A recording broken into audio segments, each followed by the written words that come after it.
జీవకారుణ్య సంఘానికి దాతలిచ్చిన విరాళాలకు సంబంధించిన లెక్కలు పక్కాగా ఉండాలని గౌతమి జీవకారుణ్య సంఘం చైర్మన్ బర్రె కొండబాబు ఉద్యోగులను ఆదేశించారు. లెక్కల్లో ఎటువంటి తేడా వచ్చినా తమ పాలకవర్గానికి చెడ్డ పేరొస్తుందని అన్నారు. గోదావరి గట్టున ఉన్న జీవకారుణ్య సంఘం భవనాన్ని చైర్మన్ కొండబాబు, డైరెక్టర్ నాగులాపల్లి దేవి లక్ష్మణరావుతో కలిసి సందర్శించారు. ఈ సందర్భంగా ఆఫీసులో ఉన్న దాతల విరాళాల రసీదులను, సత్రంలో బస చేసిన వారు, వివిధ కార్యక్రమాలకు వాడుకునేవారు ఇచ్చే అద్దె వసూలుకు సంబంధించిన రసీదులను పరిశీలించారు. అనంతరం ఆయన మాట్లాడుతూ ఆదాయం, విరాళాల లెక్కలు సక్రమంగా నమోదు చేయాలని సూచించారు. ఇక్కడ పాడైపోయిన గదులను మరమ్మతులు చేయించాల్సి ఉందని, వాటికి సాయం చేసి సహకరించాలని కోరారు. తమ పాలకవర్గం సంఘంలోని వృద్ధులు, రోగులు, అనాథ బాలల సంక్షేమానికి చేపడుతున్న మంచి కార్యక్రమాలు చూసి సహాయం చేయడానికి దాతలు ఎక్కువగా ముందుకొస్తున్నారని సంతోషం వ్యక్తం చేశారు. అలాగే పాడైపోయిన గదులను మరమ్మతులు చేయించేందుకు దాతలు సహకరించాలని కొండబాబు కోరారు. కార్యక్రమ ఉద్యోగులు కిషోర్, విజయ్ కుమార్, మోహన్ రావు తదితరులు పాల్గొన్నారు. లేక ఇది ఏం చేసినా సరే నాకు లెక్క ప్రకారంగా ఉంటుంది. ఏ దాతలు ఇచ్చినప్పటికీ కూడా దాతలు ఇచ్చినటువంటిది ఇలా రసీదులు మనం వాళ్ళకి ఇచ్చేయడం జరుగుద్ది.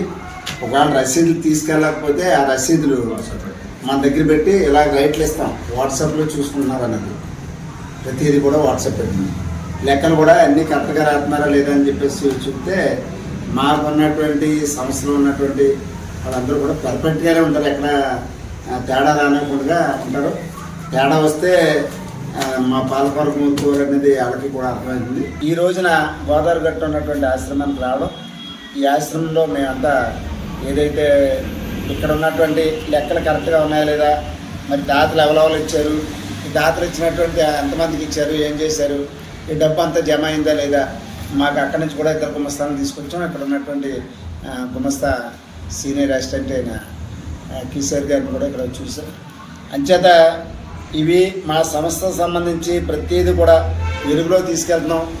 దయచేసి ఇక్కడ దాతలు ఎవరైతే ఉన్నారో వారు మరి ఇక్కడ అనాథ పిల్లలకి, అలాగే కుష్ఠరోగులకి, ఆ విధంగానే వృద్ధులకి కూడా మీరు ఇంకా దాతృత్వంతో మా సంస్థకి మరి ఇలాగ వచ్చి ఎవరికి వరకనే ఇవ్వవసరం లేదు, రసీదు పొంది మాకు హెల్ప్ చేయవలసిందిగా రాజమండ్రిలో ఉన్నటువంటి దాతలందరూ కూడా నేను కోరుతున్నా.